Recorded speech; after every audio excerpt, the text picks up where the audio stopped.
لا جنوبا الا عابری سبیل حتی تغتسلوا، اور نہ نماز اس حالت میں پڑھو کہ تم جنبی ہو، یعنی تم پہ غسل فرض ہو۔ خصوصاً سفر کا ذکر ہے کہ سفر کے دوران کسی پہ غسل فرض ہو گیا ہے تو اب وہ نماز پڑھے نہیں جب تک کہ غسل اتار نہ لے۔ لیکن سفر کے اندر اگر پانی اویلیبل نہیں تو اس کا پھر سلوشن دے دیا، وہ ساتھ ہی آ گیا۔ وَإِن كُنتُم مَرْضَىٰ، اگر تم مریض ہو، یعنی پانی کو ہاتھ لگانے سے بیماری بڑھ جانے کا اندیشہ ہے، یا سخت سردیاں ہیں اور تمہیں یہ خطرہ ہے کہ میں ٹھنڈے پانی سے نہاؤں گا، گرم پانی اویلیبل نہیں ہے، یا گرم اویلیبل بھی ہے اور صبح کے وقت نہانے سے بیماری بڑھنے کا اندیشہ ہے، کوئی مسئلہ نہیں ہے۔ او علی سفر، یا سفر میں ہو، اور سفر میں ظاہر ہے بعض اوقات غسل خانہ نہیں اویلیبل ہوتا۔ او جاء احد منکم من الغائط، یا تم میں سے کوئی رفع حاجت سے فارغ ہوا ہے، پیشاب کیا ہے اس نے، اس صورت میں بھی تو ظاہر نماز کے لیے پہلے وضو کرنا پڑے گا۔ تو چاہے وضو کرنا ہو چاہے غسل کرنا ہو، دونوں کے اگینسٹ تیمم کا ایک ہی طریقہ بیان ہوا ہے۔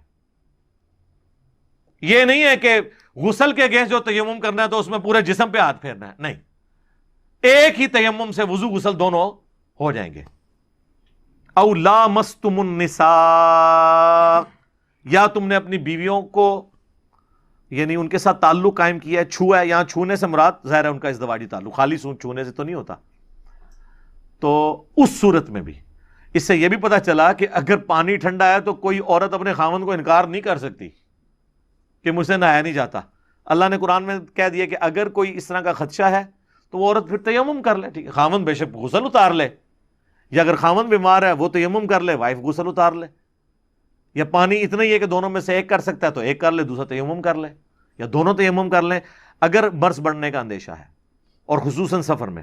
او جاء احد منکم من الغائط او لامستم النساء فلم تجدوا ماء، اور تمہیں پانی نہ ملے، فتیمموا، تو پھر تیمم کر لو، صعیدا طیبا، پاک مٹی کے ساتھ، فامسحوا بوجوہکم وایدیکم، اپنے چہروں کا مسح کر لو، مٹی کو ہاتھ لگائے ایک دفعہ، یوں ہاتھ لگایا، اور یہ نہیں کہ ساتھ اس کے ساتھ کو مٹی لگنی چاہیے، بس مٹی پہ ہاتھ رکھا۔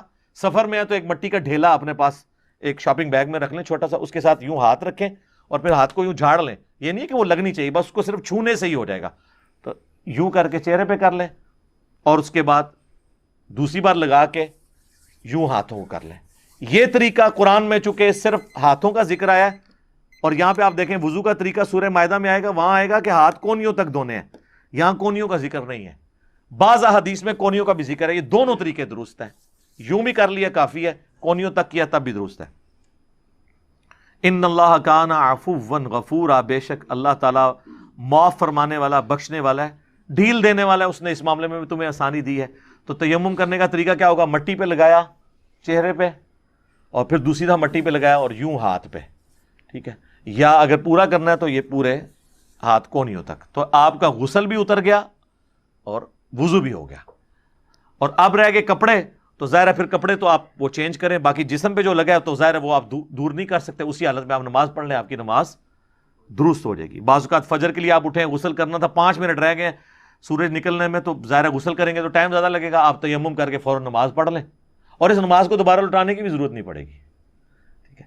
تو مٹی آپ اپنے ساتھ سفر میں رکھیں۔ ویسے فقہ حنفی والے کہتے ہیں کہ جی وہ سنگ مرمر سے، پتھر سے بھی ہو جاتا ہے، لیکن قرآن میں واضح مٹی ہے، تو مٹی کا ایک ڈھیلا گھر میں رکھا جا سکتا ہے۔ سفر میں بھی آپ جہاں اتنی چیزیں لے کے جا رہے ہیں، اور مٹی پاک ہونی چاہیے۔ پاک ہونے کا مطلب نہیں کہ آپ کو کنفرم ہو کہ یہ پاک ہے، بس یہ پتا ہو کہ یہ ناپاک نہیں ہے۔ یہ جتنا آپ کو گلیوں میں کیچڑ ملتا ہے، جب تک اس میں گٹر کا پانی شامل نہ ہو اس وقت تک وہ بھی پاک ہی ہے۔ تو آپ مٹی کہیں سے لے لیں، اپنے پاس گملے میں سے اٹھا لیں، کسی زمین میں جا کے اٹھا لیں، وہ ساری مٹی پاک ہے۔ اور خشک مٹی تو ہوتی پاک ہے، اگر ناپاک مٹی بھی تھی، جب بارش ہوتی ہے پھر وہ دوبارہ خشک ہو جاتی ہے، وہ پاک ہو جاتی ہے، تو اپنے پاس رکھیں اور اس کے ذریعے آپ تیمم۔ باقی تیمم کے اوپر کافی زیادہ ڈیٹیل مسائل ہیں، وہ آپ میری ویڈیو اس کے اوپر ڈیٹیل ریکارڈڈ موجود ہے، آپ تیمم لکھیں تو کھل جائے گی۔ ایک حدیث ابو داؤد اور ابن ماجہ میں موجود ہے، ایک سفر کے دوران ایک صحابی کو سر پہ زخم لگا اور اس نے پٹی کی، اس پہ بعد میں احتلام کی وجہ سے غسل فرض ہو گیا، تو صحابہ نے اسے مشورہ دیا کہ غسل اتار اپنا۔ اب وہ غسل اتارتے اتارتے بیچارہ وہ مر گیا ٹھنڈ کی وجہ سے، کیونکہ اس کا زخم بگڑ گیا۔ بعد میں حضور تک جب شکایت پہنچی، آپ بڑے ناراض ہوئے، آپ نے فرمایا تمہیں اگر مسئلہ نہیں پتا تھا تو کسی سے پوچھ لینا تھا، تم نے بندہ مار دیا، اللہ نے اجازت دی ہے یہ تیمم کر لیتا۔ تو اس سے یہ بات پتہ چلی کہ کتاب و سنت کے خلاف اگر کوئی صحابی بھی اجتہاد کرے وہ بھی مردود ہے اور بندہ بھی مر سکتا ہے. تو بزرگ اور بابے اور اماموں کو آپ پھر کس لیول کے اوپر رکھیں گے؟ ٹھیک ہوگا جی.